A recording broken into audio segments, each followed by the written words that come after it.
My daughter was struggling to breathe when my mother announced that 13 relatives would be taking over our beach house for 2 weeks. My wife asked them to postpone the trip. My father refused. I stared at the family group chat for several seconds before typing a single word. Fine. It was nearly 2 o'clock on a Wednesday morning, and I was standing inside our kitchen in Columbus, Ohio, holding a plastic CVS bag as though it contained something stronger than children's Tylenol, antibiotics, and a bottle of Pedialyte. My daughter, Sophie, was 2 years and 8 months old. That afternoon, a doctor had diagnosed her with pneumonia. She was lying on the living room sofa with one flushed cheek pressed into a folded blanket. Her face was the wrong kind of red. Not the healthy red she got from running around the backyard. Not the rosy color that appeared after she laughed too hard. This was a hot, exhausted redness that frightened me every time I looked at her. My wife, Rachel, sat beside her with a telephone propped against a cushion. She used the stopwatch to count Sophie's breaths per minute, exactly as the pediatrician had shown us. 30 seconds. Count. Double the number. Then do it again because fear makes you doubt your own counting. I had spent most of that day kneeling on a client's staircase, replacing damaged boards and repairing a railing. My lower back reminded me of every hour. But sleep was impossible. Not with the doctor's warning repeating inside my head. If her breathing becomes faster. If her lips begin changing color. If she refuses liquids. You need to reach the emergency room immediately. So I watched. Rachel counted. And Sophie fought for every breath without understanding why her parents looked so terrified. That was when my phone lit up on the kitchen counter. The family group chat. My mother, Nancy, had named it Mercer Summer Week 3 years earlier. Usually it contained photographs of grilled corn, weather reports, fishing plans, and someone's dog wearing sunglasses. This message was different. Friday, all 13 of us will be staying at your beach house for 2 weeks. Have everything ready. I read it twice. Not because the message was unclear. Because my brain refused to accept the entitlement inside it. My mother had not asked whether the house was available. She had not asked whether Rachel and I were still planning to use it. She had not asked how Sophie was doing. The day before, Rachel had written in that same group chat that Sophie had a high fever and we were taking her to urgent care. Nobody could claim they had not known. Rachel read the message over my shoulder. I felt her entire body become still. She cannot be serious. She spoke quietly because Sophie had finally stopped coughing long enough to drift into a shallow sleep. Rachel took the phone and typed the reply herself. Perhaps she still believed calm reasoning could reach my family. Sophie has pneumonia and needs quiet. Could everyone please wait until next week? The answer arrived almost immediately. Not from my mother. From my father, Robert. Marcus already took time off. Everyone has made arrangements. Nothing is changing. Marcus was my older brother. He was 51, drove a Chevrolet Tahoe he could barely afford, and had never allowed another person's emergency to interfere with a vacation he had already begun enjoying inside his imagination. My mother followed with another message. She said they would bring groceries. She promised they would not disturb the baby. Apparently, not disturbing the baby meant 13 people, 4 children, 3 vehicles, 2 dogs, suitcases, coolers, boat equipment, and pool toys descending upon a 3-bedroom house while my toddler struggled to breathe. Standing in that kitchen, I began remembering every previous summer. The year they arrived 2 days early without warning. The year Marcus claimed the largest bedroom before Rachel and I had even unloaded our vehicle. The year my mother taped a grocery list to the refrigerator like I was an employee. The countless times my father called the property our place on the lake. He had never paid a bill. Never repaired a wall. Never replaced a roof shingle. Never spent a vacation sanding floors or rebuilding the porch. But in his mind, the house belonged to everybody because Rachel and I had never found the courage to say otherwise. Rachel did not tell me what decision to make. She looked at Sophie. Then at me. And said the only thing that mattered. I am not taking her into a house filled with people. Not like this. I knew exactly what would happen if I surrendered the way I usually did. Rachel would remain in Columbus with our sick daughter. I would drive 5 hours to Michigan. I would mow the lawn, stock the refrigerator, change the bed sheets, clean the grill, carry luggage, and spend 2 weeks making everyone comfortable while my wife cared for our child alone. Nobody had formally agreed to that arrangement, but my family had expected it for years. I typed, "Fine." Rachel looked over. "Fine as in they are coming?" I placed the phone face down. "No.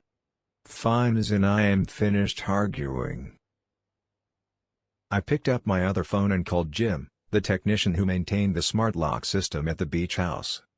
It was too early for him to answer, so I left a voicemail. I asked him to meet me at the house first thing in the morning.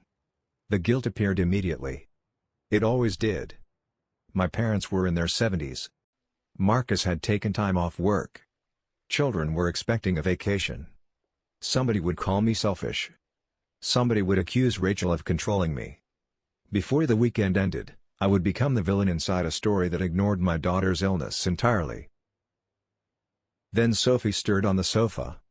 Her small hand searched until it found my finger.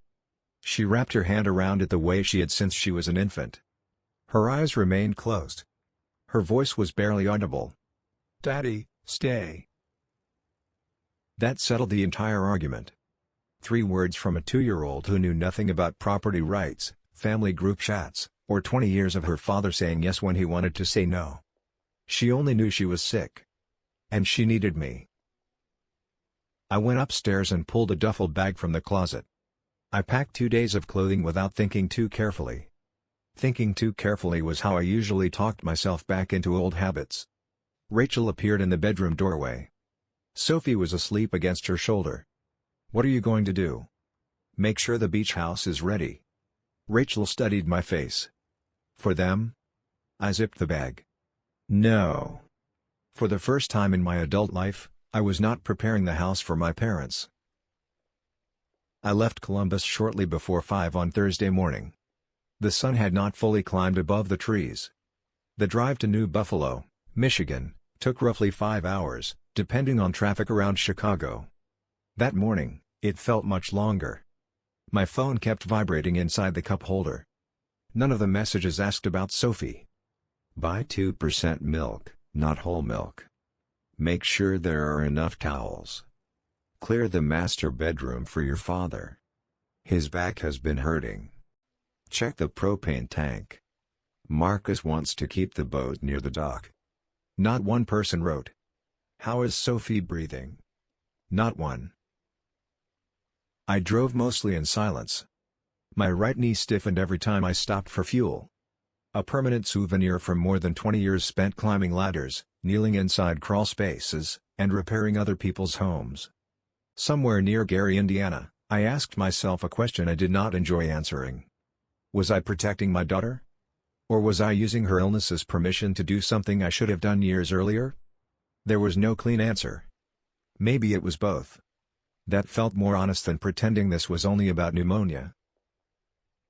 The beach house had a history my family rarely acknowledged. It originally belonged to Rachel's parents. They built it sometime in the late 1970s. By the time they retired to Fort Wayne and transferred the property to Rachel, it was deteriorating. The roof leaked. The porch leaned. The kitchen cabinets were warped. Several rooms smelled damp after heavy rain. Rachel and I repaired it slowly. A new roof. A rebuilt back porch. Fresh paint in every room. Years of saving before we could renovate the kitchen.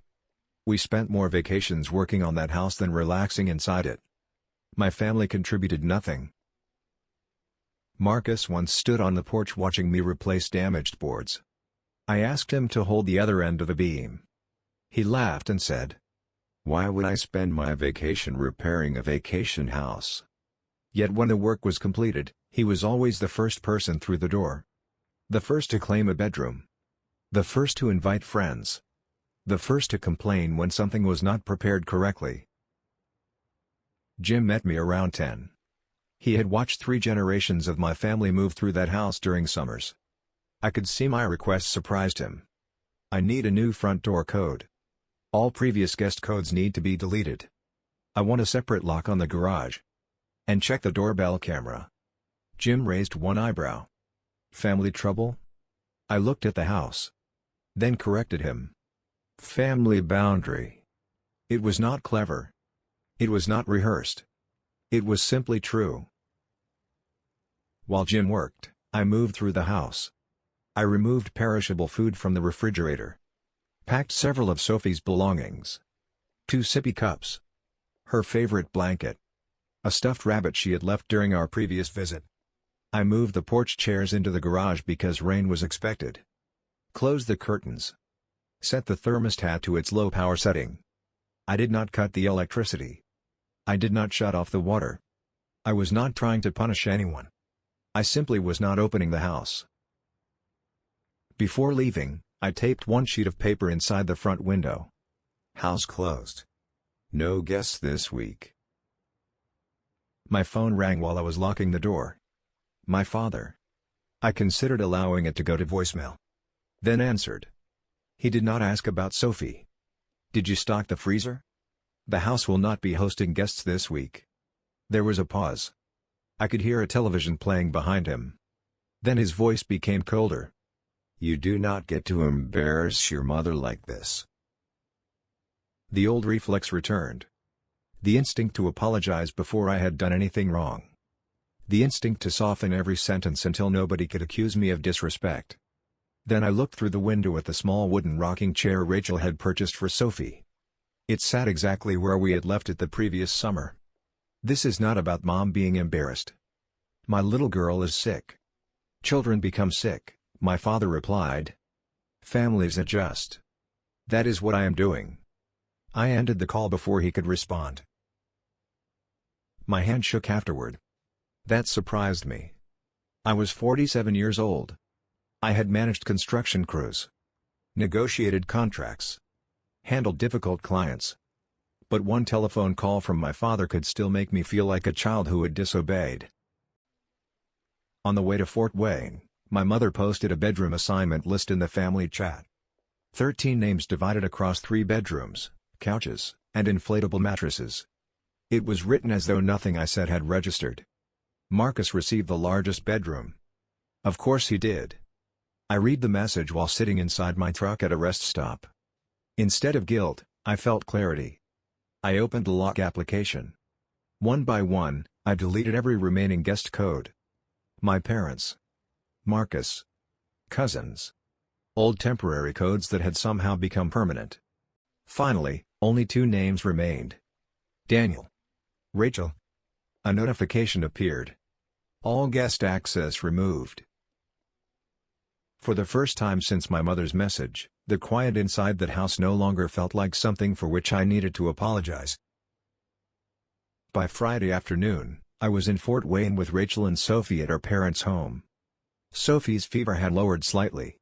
She had kept down several sips of water. That felt like our first victory in 3 days. Rachel sat with her on the guest bed while I helped my mother-in-law chop vegetables for soup. I kept my hands moving because stillness allowed my mind to return to the beach house. At 3:17, my phone vibrated. Motion detected at the front door. I opened the camera feed. 3 vehicles entered the driveway. Marcus's Tahoe first. My parents' Buick behind it. Then my cousin's sport utility vehicle towing a trailer loaded with coolers, beach chairs, and inflatable toys. Over the following minutes, 13 people climbed out. Suitcases. Grocery bags. Pool floats. 4 children. 2 dogs pulling at their leashes. I watched everything through a 6-inch screen while standing 5 hours away. At first, they believed the keypad was malfunctioning. Marcus entered the old code. Red light. He tried again. Red light. He pressed each number harder, as though force might make the code correct. My mother pulled out her phone. My father walked around the property searching for another entrance. There was no side door. There had never been one. The calls began. I let the first 2 go to voicemail. My mother sounded confused more than angry. "Daniel, the keypad is not working. Call me." Marcus sounded sharper. "Very funny. Send the new code." Then my father called. "Your mother is standing outside in the heat. Fix this now." I sat with the phone inside my hand. The old pull returned. Send the code. End the conflict. Smooth everything over one more time. My parents were elderly. There were children in the group. I did not want anyone stranded or unsafe.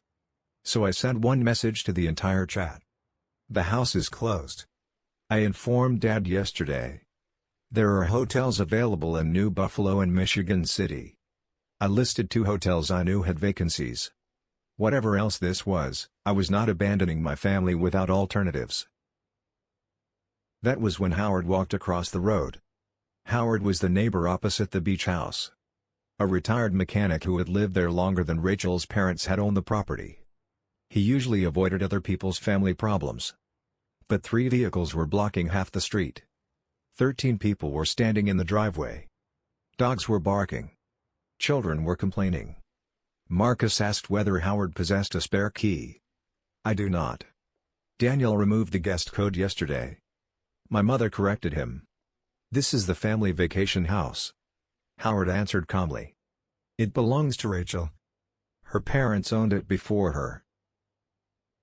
I learned about that exchange later. Apparently, Howard's sentence affected Marcus more than anything I had said. It was not an accusation. It was a fact. A fact my family had spent years avoiding. Howard added. "Daniel said the place was closed because his little girl is sick." I assumed everyone knew. Nobody in the driveway wanted to admit they had known. Nobody wanted to say, "Yes, we knew the toddler had pneumonia, and we came anyway." During the confusion, one of the dogs knocked over a cooler. Ice scattered across the gravel. A grocery bag split open. A package of frozen burgers rolled toward the mailbox. Then one of the children asked loudly enough for the doorbell microphone to capture every word. "Uncle Marcus, I thought you said this was our house." Marcus did not answer. There was no answer he could give without admitting the truth. Back in Fort Wayne, Rachel asked whether I wanted to return any calls. Part of me does. She did not tell me what to do. She simply reminded me that Sophie had finally fallen asleep for the first time in nearly 2 days. Several minutes later, my father called again. The ringtone startled Sophie awake. She began crying.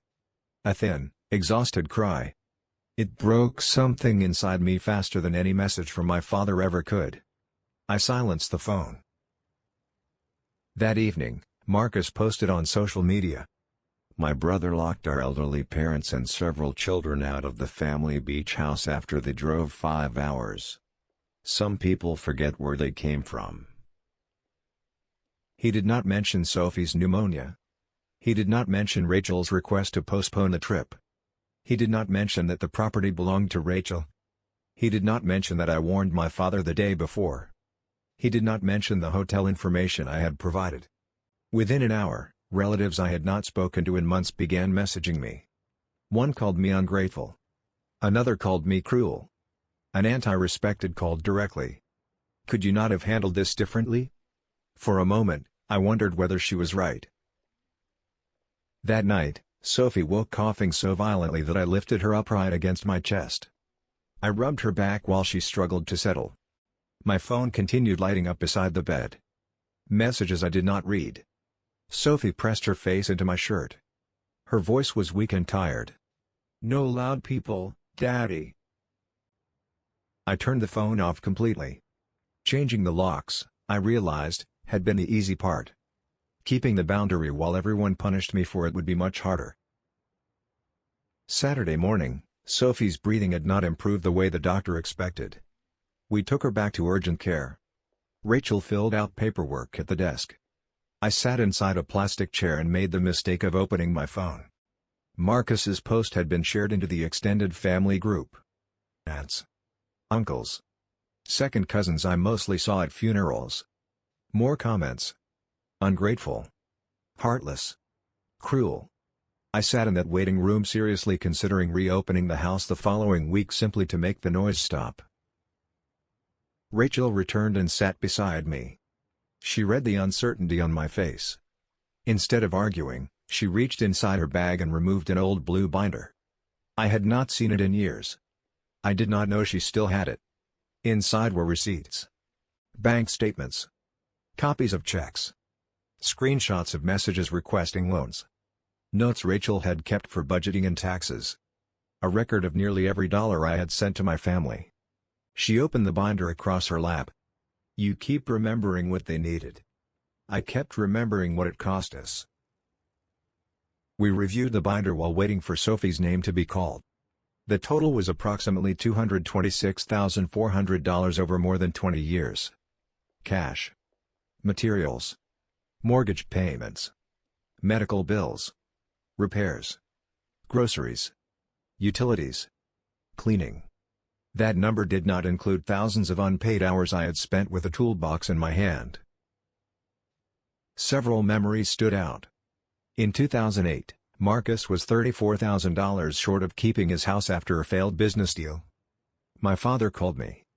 "You are doing well. Your brother has children." Rachel and I withdrew money we had saved to renovate our own kitchen.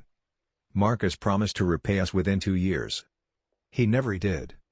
Several months later, he purchased a used boat. In 2016, Rachel and I planned our first real vacation in years. 3 days before departure, my parents' garage roof began leaking. My father did not want to hire a professional. "Daniel knows how to do it." I canceled our trip. Spent 6 days repairing the roof. Paid for every material. Rachel spent what should have been our anniversary week alone. When I apologized afterward, she did not become angry. She said, "I know you believe they need you." At the time, I thought that sentence meant she understood. Now I realized it meant she had stopped expecting to be chosen. Then there was the beach house. A property that had slowly stopped feeling like Rachel's, even though her name was the only one on the deed. The first summer after her parents transferred it, my mother invited relatives without asking. Nobody objected. I did not object. That silence created the pattern. Marcus began inviting friends. My mother stored personal linens inside the closets. My father called the master bedroom our room. Rachel had become a guest inside the house her own parents had given her. Looking at the numbers, I realized the money was not what hurt most. The painful truth was that I had spent years buying peace with my parents using Rachel's time, Rachel's patience, and resources that should have supported our own small family. I had always described myself as the person holding everyone together. But I had never asked who was being pulled apart so I could maintain that image. I kept telling myself I was helping my family. Rachel looked directly at me. "You were. You simply forgot that Sophie and I were part of it." She did not say it to hurt me. It was simply true. And truth lands harder than accusation because there is nowhere to hide from it. The doctor eventually cleared Sophie to leave with another round of medication and stricter instructions.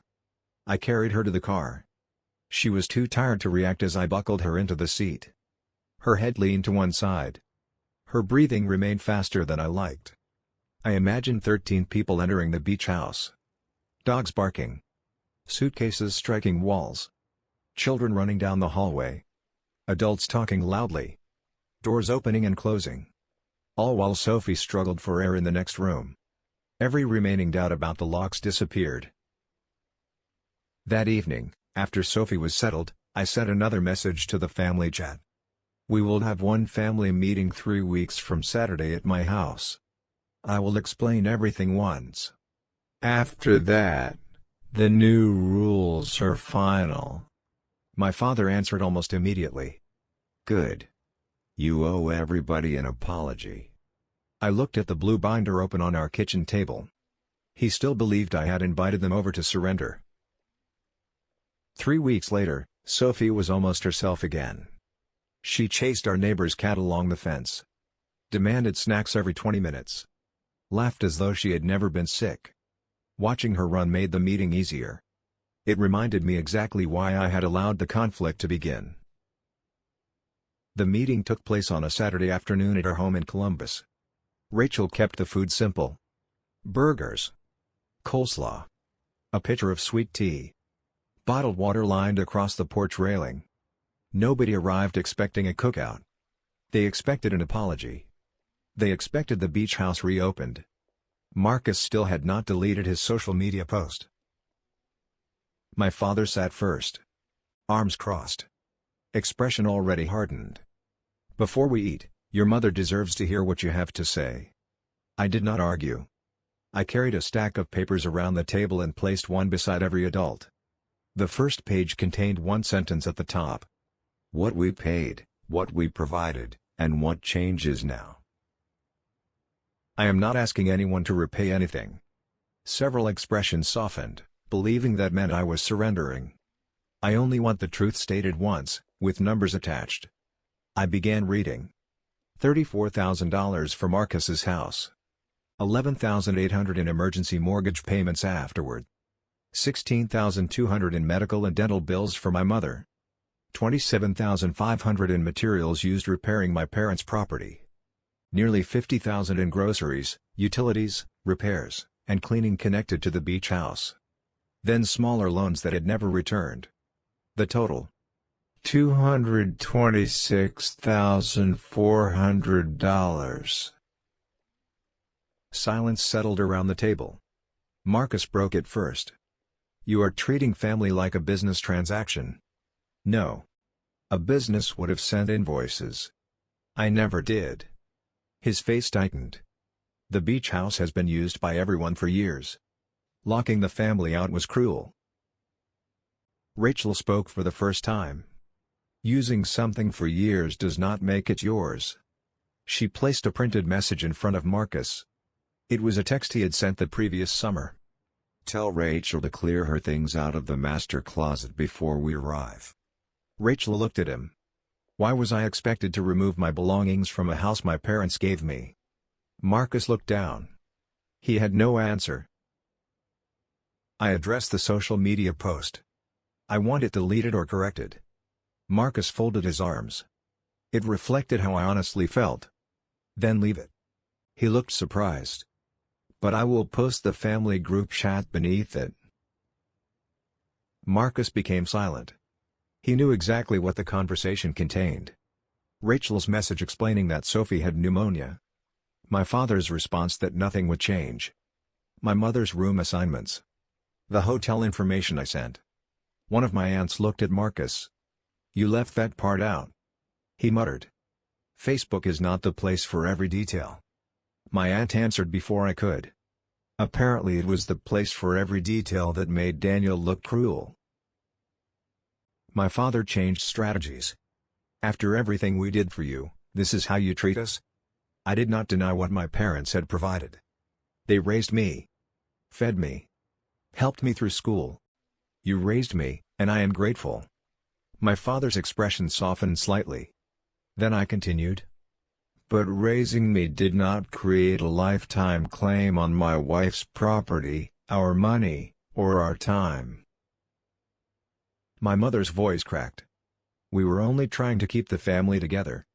Rachel answered calmly. You tried to bring 13 people into a 3-bedroom house while our 2-year-old had pneumonia. That was not keeping us together. That was telling us we did not matter. My mother began crying. And immediately, the old instinct returned. Apologize. Comfort her. Pour tea. Take everything back. Allow the argument to dissolve the way every disagreement had dissolved before. Then I remembered Sophie flinching when my phone rang. I remembered her whispering. No loud people, Daddy. So I remained seated. I explained the new rules. Nobody would use the beach house unless both Rachel and I invited them. No more self-scheduled vacations. No more treating property that belonged to Rachel as communal family property. No more informal loans without written agreements. I would still help with genuine medical emergencies. But I would no longer finance Marcus's lifestyle. And anybody who dismissed Sophie's health or attempted to use her illness against us would lose visiting privileges entirely. My father stared at me. So you are choosing her family over your own. I looked through the kitchen window. Rachel sat in the living room helping Sophie stack wooden blocks. Sophie knocked them down and laughed. Rachel laughed with her. That was my answer. I am choosing the family for whom I am responsible. Then I asked one final question. Can any of you name one occasion when you asked Rachel before inviting people to her beach house? My father looked away. My mother said nothing. Marcus stared at the papers.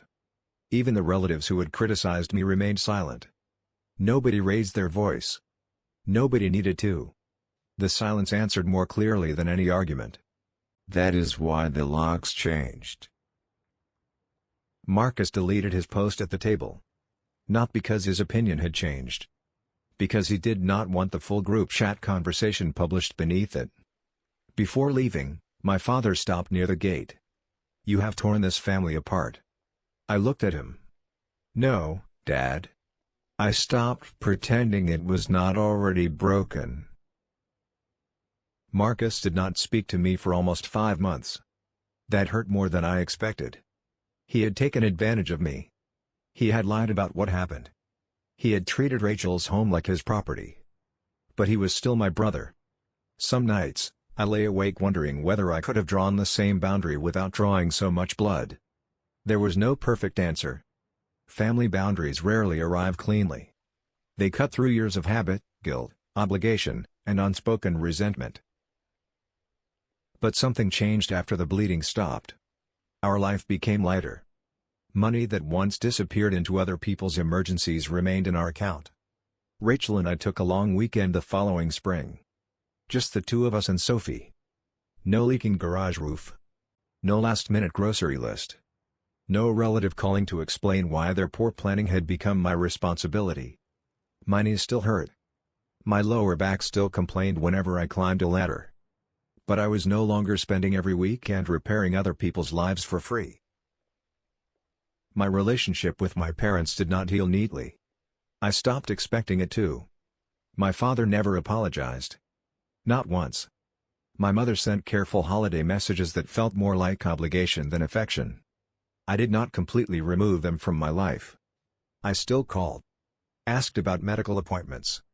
Checked whether they were safe. But I stopped becoming the automatic answer to every inconvenience. When my father's vehicle broke down that winter, he called. The old version of me would have loaded tools into my truck and driven over immediately. Instead, I gave him the number of a reliable mechanic. He was not pleased. But he called the mechanic. And the problem was solved without me sacrificing an entire weekend. That taught both of us something. He was more capable than he pretended. And I was less responsible than I had believed. Approximately 6 months after the backyard meeting, my mother called. I braced myself before answering. For years, her calls began with announcements. We are coming Saturday. We need you to repair something. Marcus requires help. This time, her voice sounded different. Hesitant. Would it be all right if your father and I visited Sunday afternoon? It was not an apology. I want to be honest about that.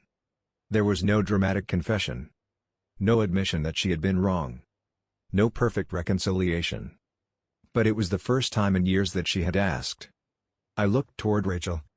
She was folding laundry on the sofa. She gave me a small nod. Sunday from 2 until 5 works. Sophie sleeps before then. My mother answered. We will come after her nap. To anyone else, it would have sounded ordinary. Almost meaningless. But considering our history, it was enormous. She asked. I set a time. She respected it. That was not complete healing. But it was movement. The following spring, Rachel, Sophie, and I returned to the beach house for the first time since that disastrous Friday. Sophie was 3. Steady on her feet. Full of questions. She ran toward the sand carrying a yellow plastic bucket. She moved like the place belonged to her. And in a way that finally meant something, it did. Not because she held the deed. Because she belonged to the family the house was supposed to protect. Rachel sat on the porch with coffee and watched Sophie dig a hole far too large for her tiny shovel. I walked toward the front door. Out of habit, I checked the lock. It no longer felt like a weapon. It was simply a lock. The same ordinary object every house has.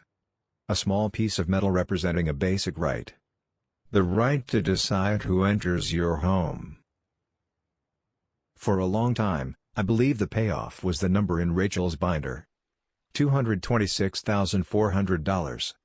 Then I believed it might be the image of 13 people standing confused in a driveway after years of assuming they could enter whenever they wished. But that was not the real victory. The real victory was quieter. It was making certain my daughter would never grow up believing love meant allowing people to ignore what she needed. It was teaching her that protecting your home does not make you cruel. That asking permission matters. That family does not mean unlimited access. That love without respect eventually becomes entitlement.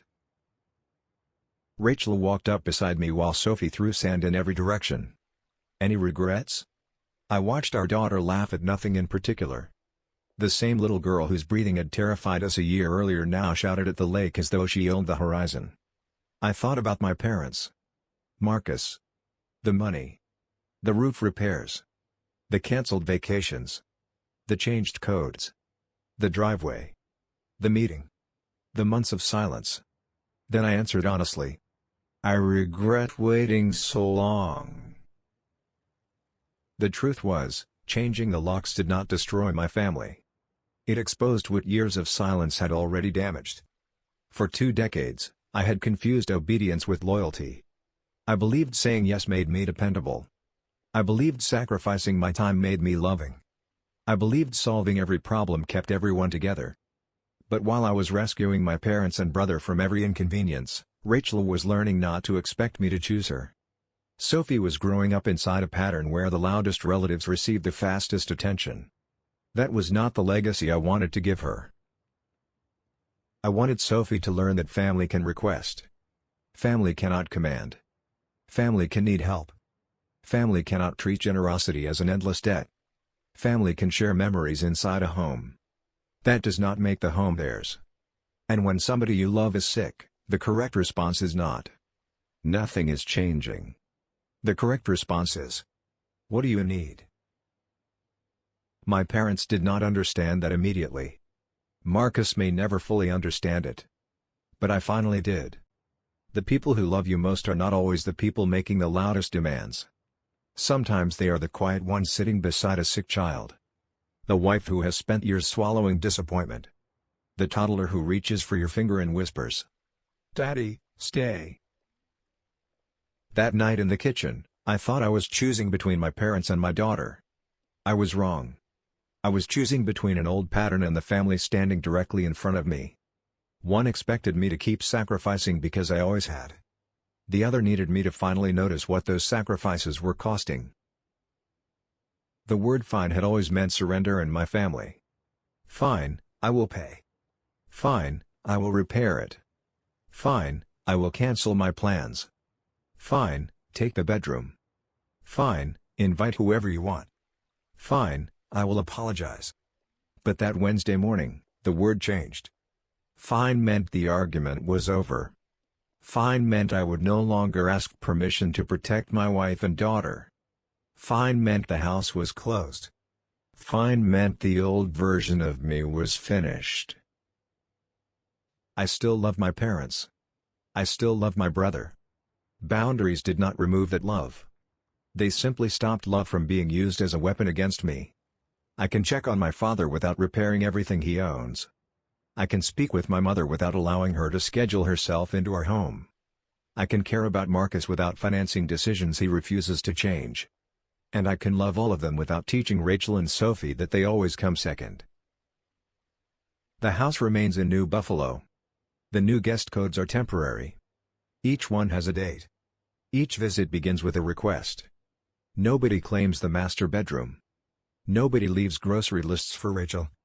Nobody calls it our place unless they mean the 3 of us. Some relatives visit less frequently now. That is their choice. The house is quieter. For the first time since Rachel inherited it, the quiet feels peaceful. Sometimes my mother still slips into old habits. She will begin a sentence with, "We were thinking of coming." Then pause. Correct herself. And ask, "Would that weekend work for you?" It is a small change. But small changes reveal whether somebody understands the boundary. An apology would have been nice. Respect is more useful. My father still believes I embarrass my mother. Perhaps I did. But embarrassment passes. The memory of your child struggling to breathe does not. The memory of 13 people knowing she was sick and arriving anyway does not. The memory of your wife quietly saying she will not take her sick toddler into chaos does not. Those moments become dividing lines. There is the person you were before them. And the person you decide to become afterward. Before that week, I was the son who fixed everything. The brother who paid. The relative who made room. Afterward, I became Sophie's father first. Rachel's husband first. The protector of the family I had chosen and created. Not because my parents stopped mattering. Because responsibility has an order. And I had ignored that order for too long. One evening at the beach house, Sophie found the small rocking chair beside the window. She climbed into it with her stuffed rabbit. Rachel sat nearby reading. I stood inside the kitchen, looking at them. No barking dogs. No suitcases striking the walls. No relatives demanding towels or room assignments. Only my daughter rocking slowly while the lake moved beyond the glass. That was what the house was supposed to be. Not a reward for the loudest relative. A place where our small family could breathe. Sophie looked toward me. "Daddy, stay." This time, her voice was strong. Playful. She wanted me to sit beside her while she showed me the rabbit's imaginary breakfast.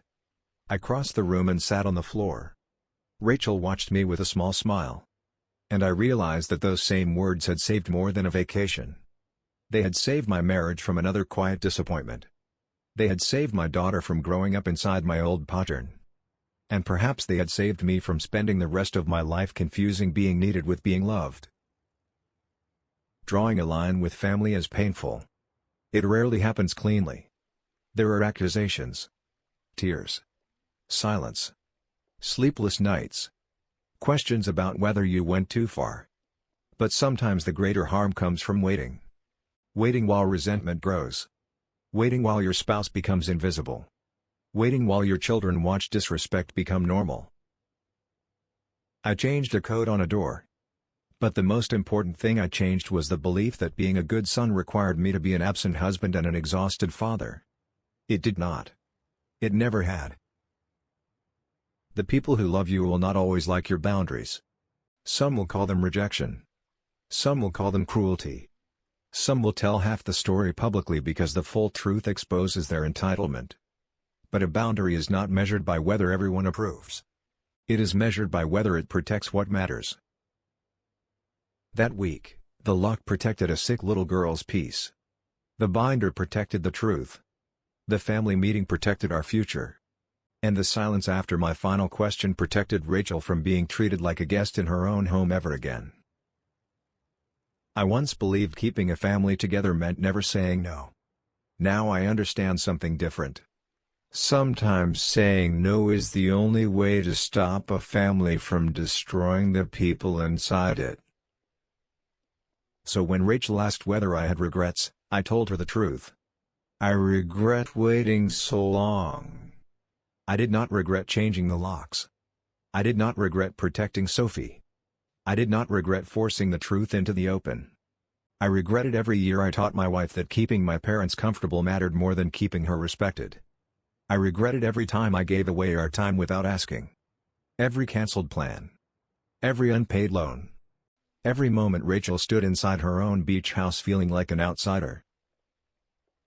But regret can become useful if it changes what you do next. So now I ask Rachel before making commitments. I protect Sophie's routines. I allow my parents to solve ordinary problems. I give help when it is healthy. I say no when help becomes entitlement. And when guilt arrives, I remember the sound of my daughter breathing that night. I remember her hand around my finger. I remember 3 words. "Daddy, stay." That was the whole argument. A child did not understand 20 years of family pressure. She did not understand the money, the property, the guest codes, the old fear I carried every time my father raised his voice. She only understood who made her feel safe. And in that moment, she reminded me who I needed to be. If you have ever needed to draw a line with your own family, you know it rarely feels heroic. It feels cruel while you are doing it. It feels lonely afterward. You question yourself. You replay every conversation. You wonder whether peace purchased through surrender might have been easier. It probably would have been easier. But easy peace is often only delayed pain. Sometimes the people who love you most are not demanding anything. They are standing directly in front of you, waiting quietly, hoping you will finally notice them. Take care of those people. Protect the ones who respect your home. Protect the ones who respect your heart. And remember that a locked door does not always mean love has ended. Sometimes it means love has finally learned to protect itself.